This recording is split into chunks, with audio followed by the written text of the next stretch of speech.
Assalamualaikum warahmatullahi wabarakatuh. Perkenalkan, nama saya Misbahuddin Lustari.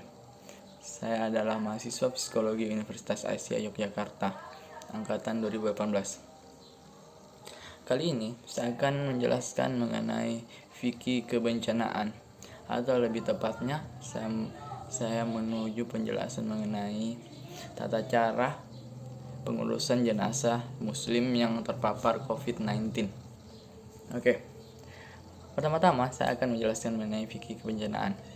Sebagai respon dan bukti komitmen terhadap hal tersebut, melalui Majelis Tarjih dan Tajdid, pimpinan Pusat Muhammadiyah menerbitkan fikih kebencanaan.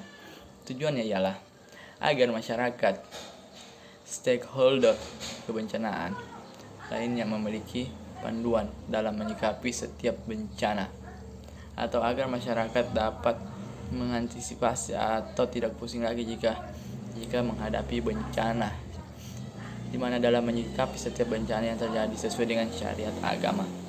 Oke.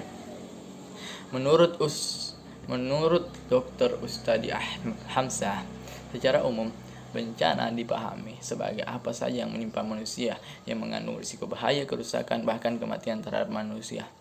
Dipahami untuk menghindari risiko yang lebih besar. Upaya pengertian dan memahami dan Islam dalam memberikan panduan untuk itu, yang disebut fikih kebencanaan. Seperti halnya pandemi corona atau COVID-19 yang sedang mewabah di dunia termasuk Indonesia pada saat ini. Badan Kesehatan Dunia atau WHO telah menetapkan sebagai pandemi dunia. Mengapa demikian? Karena COVID-19 ini telah mewabah di seluruh dunia termasuk Indonesia. Pemerintah Indonesia telah menetapkan sebagai jenis penyakit yang menimbulkan kedaruratan kesehatan masyarakat dan telah ditetapkan sebagai bencana nasional. COVID-19 termasuk bencana non-alam. Muhammadiyah memandang COVID-19 tergolong dalam bencana non-alam. Mengapa demikian? Karena disebabkan oleh perilaku manusia. Lazimnya bencana non-alam terjadi akibat kelalaian manusia dalam mengantisipasi dampak yang terjadi. Manusia yang gagal menjalankan fungsi kekhalifaannya sebagai hamba Allah di muka bumi ini. Harusnya manusia mampu mengendalikan dan menyeimbangkan hak dan kewajiban pada alam semesta. Jika kita cermati dari perspektif fikih kebencanaan COVID-19, merupakan bencana yang melumpuhkan sendi-sendi sosial yang selama ini sudah dibangun untuk menopang kebutuhan manusia, baik secara fisik maupun mental. Masjid, musola, sekolah, pasar, dan lain-lain mengalami disfungsi karena semua kegiatannya berkaitan dengan tempat-tempat ini sebisanya harus kita lakukan di rumah. Mengapa demikian? Dikarenakan COVID-19 ini sangat mudah terjangkit sangat mudah terjangkit pada keramaian. Ya, mengapa demikian? Karena COVID-19 menular melalui droplet atau cipratan air liur manusia. Oke, untuk memfungsikan kembali sendi-sendi itu selama vaksin COVID-19 belum ditemukan, maka akan sangat tergantung pada bagaimana kedisiplinan kita dalam mematuhi berbagai protokol yang sudah ditetapkan pemerintah, juga fatwa-fatwa yang telah dikeluarkan oleh para ulama baik dari MUI, Muhammadiyah, NU, dan lain-lain. Adapun fatwa yang dikeluarkan oleh MUI nomor 14 dan nomor 18 tahun 2020 ialah tata cara memandikan jenazah pasien corona. Sedangkan protokol tambahannya diatur oleh Kementerian Agama. Perlu atau tidaknya memandikan atau menayamumkan jenazah yang terkena COVID-19 didasarkan pendapat para ahli. Menteri Agama Fahrul Razi menjelaskan, pengurusan jenazah pasien positif corona akan dilakukan tim medis rumah sakit rujukan yang telah ditunjuk pemerintah. Pengurusan ini tetap didasarkan pada ketentuan syariah. Dalam Islam, terdapat 4 tindakan yang dilakukan terhadap jenazah seorang muslim, yaitu memandikan jenazah, mengafani, menyalatkan, dan menguburkannya. Terkait hal ini, dalam Fatwa MUI nomor 14 tahun 2020 tentang penyelenggaraan ibadah dalam situasi terjadinya wabah COVID-19, proses memandikan dan mengafani jenazah diberikan perhatian khusus. Dalam fatwa disebutkan, pengurusan jenazah pengurusan jenazah yang terpapar COVID-19 terutama dalam memandikan dan mengafani harus dilakukan sesuai protokol medis dan dilakukan oleh pihak yang berwenang dengan tetap memperhatikan ketentuan syariat. Dalam protokol pengurusan jenazah pasien COVID-19 yang ditetapkan Dirjen Bimas Islam Kementerian Agama, petugas kesehatan rumah sakit yang ditetapkan pemerintah dalam hal ini, Kementerian Kesehatan mesti memenuhi syarat-syarat khusus. Pertama ialah protokol sebelum menyucikan jenazah pasien corona. Yang ini lebih tepatnya ialah jenazah seorang muslim yang terkena atau terpapar pasien corona. Yang pertama ialah protokol menyucikan jenazah. Sebelum memandikan atau menyucikan jenazah, petugas terlebih dahulu memastikan keamanan kebersihan dirinya terlebih dahulu dengan langkah-langkah pertama, mengenakan pakaian pelindung atau APD, sarung tangan dan masker. Semua komponen pakaian pelindung harus disimpan di tempat yang terpisah dari pakaian biasa. Tidak makan, merokok, minum, atau menyentuh wajah saat berada di ruangan penyimpanan jenazah, autopsi dan area untuk melihat jenazah. Yang ketiga, menghindari kontak langsung dengan darah atau cairan tubuh jenazah. Yang keempat, selalu mencuci tangan dengan sabun atau sanitizer pertambahan alkohol. Jika memiliki luka, maka luka tersebut mesti ditutup dengan plaster atau perbantahan air. Yang kelima, sebisa mungkin petugas mengurangi risiko terluka akibat benda tajam. Namun, jika terjadi luka, terdapat dua penanganan.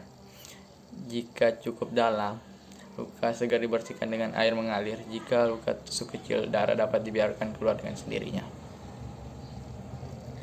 Yang kedua ialah cara memandikan jenazah. Berdasarkan Fatwa MUI nomor 18 tahun 2020, memandikan jenazah dilakukan dengan pertimbangan pendapat para ahli yang terpercaya. Pedoman dasarnya adalah memandikan jenazah tanpa membuka pakaian mayit. Namun, bila jenazah tidak mungkin untuk dimandikan, langkah yang dipilih dalam menayamumkan jika hal tersebut juga tidak mungkin dilakukan, maka jenazah tidak dimandikan atau ditayamumkan. Tata cara memandikan jenazah. Pertama, memandikan jenazah tanpa membuka pakaiannya. Kedua, petugas yang memandikan wajib berjenis kelamin yang sama dengan jenazah. Ketiga, jika jenazah ada petugas berjenis kelamin sama, maka petugas yang ada tetap memandikan dengan syarat jenazah tetap memakai pakaian. Jika tidak, maka jenazah ditayamumkan. Jika ada najis pada tubuh jenazah, petugas membersihkan sebelum memandikannya. Keenam, petugas memandikan jenazah dengan cara mengucurkan air secara merata ke seluruh tubuh. Jika atas pertimbangan ahli terpercaya bahwa jenazah tidak mungkin dimandikan, maka menyucikan jenazah dapat berupa tayamum sesuai ketentuan syariah. Caranya adalah mengusap wajah dan kedua tangan jenazah dengan debu. Jika berdasarkan pendapat ahli, memandikan atau menayamumkan jenazah tidak dapat dilakukan karena membahayakan petugas, maka jenazah tidak perlu dimandikan atau ditayamumkan berdasarkan ketentuan darurat syariah. Yang ketiga ialah cara mengafani jenazah. Berdasarkan Fatwa MUI nomor 18 tahun 2020, tata cara mengafani jenazah yang terkena virus corona adalah sebagai berikut. Pertama, setelah jenazah dimandikan atau ditayamumkan atau karena darurat syariah tidak dimandikan atau tayamumkan, maka jenazah tersebut dikafani dengan menggunakan kain yang menutup seluruh tubuh Jenazah dimasukkan ke dalam kantong jenazah yang aman, tidak tembus air demi menjaga keselamatan petugas dan mencegah penyebaran wabah COVID-19 ini. Yang ketiga, setelah pengafanan selesai, jenazah dimasukkan ke dalam peti jenazah yang tidak tembus air dan udara dengan cara dimiringkan ke kanan. Dengan demikian, saat dikuburkan jenazah menghadap ke arah kiblat. Jika setelah proses pengafanan masih ditemukan najis pada jenazah, petugas dapat mengabaikan najis tersebut. Selanjutnya, dalam protokol mengurus jenazah pasien COVID-19, Dirjen Bimas Islam Kementerian Agama dapat keterangan tambahan terkait proses pengafanan jenazah, yakni jenazah pasien COVID-19 dapat ditutup dengan bahan kayu atau bahan lain yang tidak mudah tercemar. Kedua, jenazah yang sudah dibungkus tidak diperkenankan dibuka lagi kecuali dalam keadaan mendesak seperti autopsi dan hanya dapat dilakukan petugas. Ketiga, jenazah disemayamkan tidak lebih dari 4 jam. Keempat, petugas medis mesti sering mencuci tangan serta mandi dengan sabun khusus setelah menangani jenazah. Yang keempat ialah cara menyalatkan jenazah yang terpapar COVID-19. Berdasarkan fatwa MUI nomor 18 tahun 2020, cara melakukan salat jenazah yang terkena virus corona adalah sebagai berikut. Pertama, disunahkan menyegerakan sholat setelah jenazah dikafani. Kedua, sholat jenazah dilakukan di tempat yang aman dari penularan COVID-19. Salat jenazah dilakukan minimal 1 orang. Jika tidak memungkinkan, jenazah boleh disalatkan di kuburan sebelum atau sesudah dimakamkan. Jika tidak mungkin, maka jenazah boleh disalatkan dari jauh atau salat gaib. Pihak yang melakukan salat jenazah wajib menjaga diri dari penularan COVID-19. Selanjutnya, dalam protokol Dirjen Bimas Islam Kementerian Agama terdapat keterangan bahwa pelaksanaan salat jenazah dianjurkan untuk dilakukan di rumah sakit rujukan. Jika tidak, salat jenazah dilakukan di masjid dengan catatan masjid tersebut sudah menjalani proses pemeriksaan sanitasi secara menyeluruh. Setelah selesai salat, perlu dilakukan disinfeksi untuk mencegah penyebaran COVID-19. Yang kelima, cara menguburkan jenazah yang terpapar COVID-19. Berdasarkan fatwa MUI nomor 18 tahun 2020, langkah-langkah menguburkan jenazah yang terkena virus corona adalah sebagai berikut. Pertama, proses penguburan jenazah dilakukan sesuai dengan ketentuan syariah dan protokol medis. Yang kedua, proses ini dilakukan dengan cara memasukkan jenazah bersama peti ke dalam liang kubur tanpa harus membuka peti plastik dan kain kafan. Ketiga, penguburan beberapa jenazah dalam satu liang kubur diperbolehkan karena darurat. Hal ini sudah diatur dalam fatwa MUI nomor 34 tahun 2004 tentang pengurusan jenazah dalam keadaan darurat. Dan terakhir, dalam protokol Dirjen Bimas Islam Kementerian Agama, jika jenazah dikubur, lokasi penguburan mesti berjarak setidaknya 50 meter dari sumber air tanah yang digunakan untuk minum, atau lokasi penguburan juga harus berjarak setidaknya 500 meter dari pemukiman terdekat. Mungkin cukup sekian dalam penjelasan saya mengenai prosedur penanganan jenazah seorang muslim yang terpapar COVID-19. Semoga bermanfaat bagi kita semua, khususnya bagi saya sendiri. Akhir kata, wassalamualaikum warahmatullahi wabarakatuh.